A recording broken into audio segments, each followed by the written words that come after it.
नवी मुंबई महानगरपालिकेच्या सार्वत्रिक निवडणुकीत दिघा विभागात धक्कादायक निकाल लागल्यानंतर अवघ्याच दुसऱ्या दिवशी परिसरात दहशतीचा प्रकार उघडकीस आलाय। दिघा विभागातील प्रभाग क्रमांक 1 मधील ईश्वरनगर आणि सद्गुरुनगर परिसरात रात्रीच्या सुमारास काही तरुण तलवारी घेऊन रस्त्यावर उतरले। हातात तलवारी घेऊन शिवीगाळ करत या तरुणांनी नागरिकांमध्ये भीतीचं वातावरण निर्माण केलं।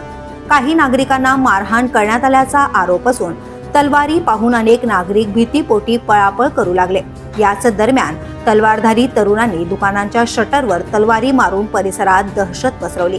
हा संपूर्ण प्रकार परिसरातील सीसीटीव्ही कॅमेऱ्यांमध्ये कैद झाला असून फुटेज सोशल मीडियावरही व्हायरल होत आहे। या घटनेनंतर नागरिकांमध्ये संतापाची लाट उसळली आहे। रबाळे MIDC पोलीस ठाण्यात तक्रार देण्यात आल्यानंतर पोलीस घटनास्थळी दाखल झाले। मात्र केवळ पंचनामा करून औपचारिकता पार पाडण्यात आल्याचा आरोप स्थानिक नागरिकांकडून करण्यात येत आहे। आरोपींचा शोध घेऊन ठोस कारवाई न झाल्याने नागरिकांमध्ये तीव्र नाराजी व्यक्त होते। दरम्यान दहशत माजविणाऱ्या तलवारधारी तरुणांचा तातडीने शोध घेऊन कठोर कारवाई करण्याची मागणी नागरिकांनी केली आहे।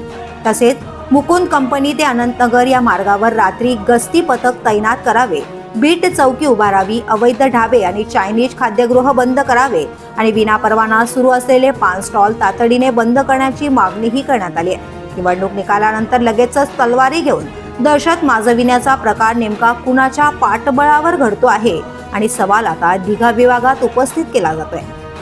पोलिसांची पुढील कारवाई काय होते याकडे आता सर्वांचे लक्ष लागले आहे। The police news bureau, Navi Mumbai.